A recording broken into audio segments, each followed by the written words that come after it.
Jara hino ɗo taarika fiima antu heɗito moƴƴa.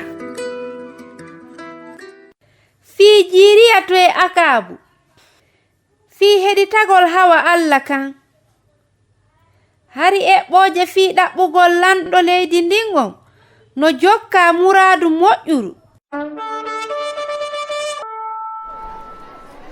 Rayaaji ɗin towna nafakkaaji welɗi ɓanna senditana yimɓe ɓen feeto waɗanongo ngon o lanɗo Israila wiyeteeɗo Jirriyatu laamiiɗo leydi hikkondirndi ndin sengo nano ko feeto ngo sugu mum yiyotaako.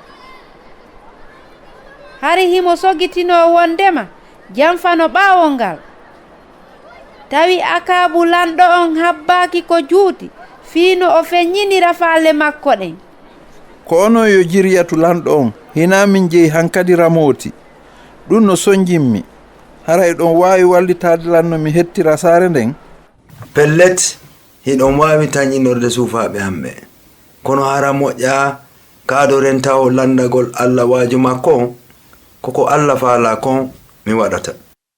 Hino moƴƴi ka diisoɗen hara Allah no tawa e nder mum. Ƴettu Jirriyatu lanɗo fii ko wonanama misal. Miɗo felliti ko gundo makko on fii hendagol makko polgal ngal non. Hari yimɓe ɓen fof no yiɗi Jirriyatu. Himo jogino miliyonji suufaaɓe. Gooto e eɓe makko ɓen suusaali yanandemo. O hendino dokke iwruɗe e nokkeeli ɗuuɗuɗi. Ko Allah woni waajotooɗo Jirriyatu on. O tori Allah yo waajo mo e nder kala ko o jokkata. Akaabu kan hari hina non few o wahitata. O yiɗaano tindineede ko ɓuri e fanɗude.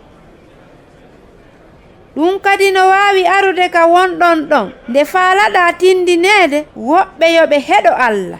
Ɓe wiyama wondema ɗum koye ɗiya sayiiji feƴƴunooɗi waɗete wano fewndo o lanɗo wiyeteeɗo Akaabu. Haray ɗen haani wadde ɗum ayo jiyaaɗo nodde annabaɓe ɓen. Haray yananay saare wiyeteende Ramatinde en ka e yanantande. Yane e mayre on hendoyto polgal ngal ko pellet. Lanɗo wiyeteeɗo on Akaabu no welti kono o lanɗo wiyeteeɗo Jirriyatu kanko o weltaaki. Himo waawi sendindirde hawa Allah kan ɗon hika serti. Ɓen annabaaɓe 400 hari ko ɓe fenooɓe. Ɓe yewti Akaabu lanɗo on ko faala nanugol kon sabu ɓe yoɓaama fii yo ɓe waɗuɗen golle. Hara hina annabaajo goo no woodi mo gaseten landaade.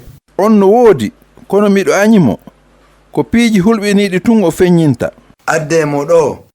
Miika ari ko nelaaɗo Allah haqiiqaajo wonde himo yiɗi waɗugol jalnori. Miika haray ɗen haani yanande ramooti ko haqiiqa on fooda gaño on. Hiɗa haani yewtude goonga on ko honɗum Allah yewtuma. Hara himo faalano tigi heɗitaade waajuuji Allah ɗin no gasa ka o ara e heɗitaade kono o huutorta. Miika yaltini noon soobe on. Allah hollila wondema suufaɓe maɓe wonta ko neɓata baali ɗi ala ngaynaako. An o lanɗo wiyeteeɗo Akaabu kono mangun arto e ka maggu hara artawdaka e maggu. Hara on heɗike ɗum o happanilan wareede bugemo ka nder kaso kisan. Ka taarika hikkotoɗo a nanoya e fii ko feƴƴuno kon hara heɗitoto ɗum. Ko Husaynatu wonno e yewtude mo. Mi weltanike ma fii ko heɗitiɗa kon hiɗen e saayi.